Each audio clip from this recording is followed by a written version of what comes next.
We're back here with the panel in downtown Des Moines, and let's turn now to the Fox debate itself. So, Kirsten Powers, the journalistic consensus is that Ted Cruz lost, despite Trump's absence, which might have been an opportunity, because he was on the defensive over immigration, and he got into a couple of spats with Chris Wallace.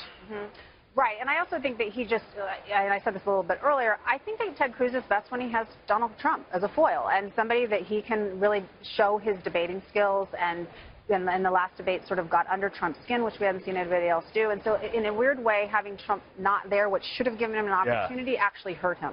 And Heidi, the journalistic consensus as well, and you can disagree with this, is that Marco Rubio won.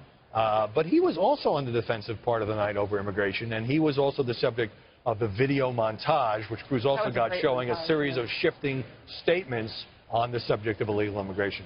Yeah, I think that was a great montage, but Marco Rubio won because at the end of the day, he was so fast on his feet that he did not get pinned down on what is absolutely true, which is that he definitely has changed his position on immigration. And I think that Cruz, you know, we as the media, we like to brand a winner and a loser.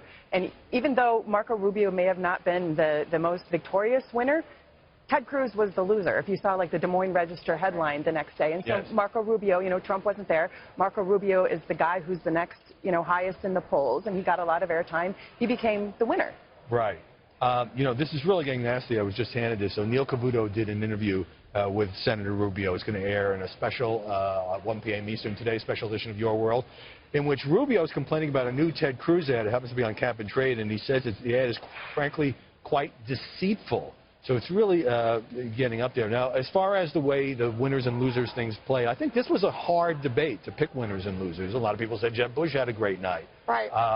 At the same time, it wasn't like a slam dunk for any of them. That makes it harder for the press to score it. Well, I think the press did feel that Jeb Bush did a good job. And I think for the most part, his campaign should be thinking, goodness, why didn't he show up on that first debate? Yeah, where was that guy? The way he did this time.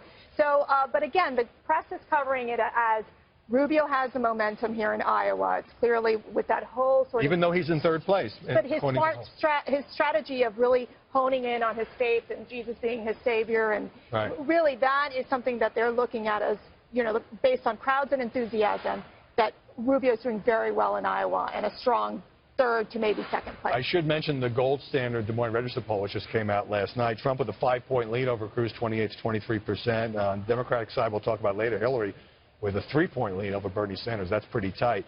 Let's go around quickly in the time we have remaining. This was a largely civil debate, except for a couple of patches, very much based on the issues.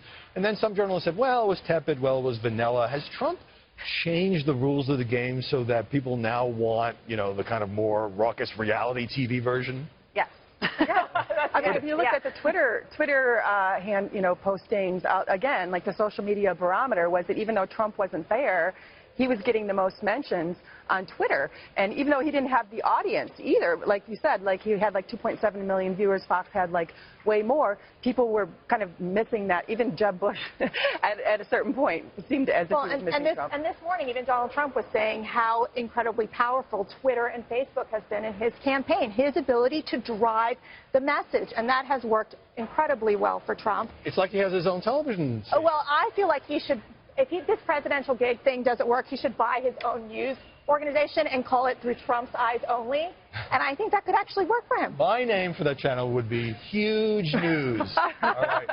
Heidi Presbella, thanks very much. Great to have you. You two, we'll see you a bit later.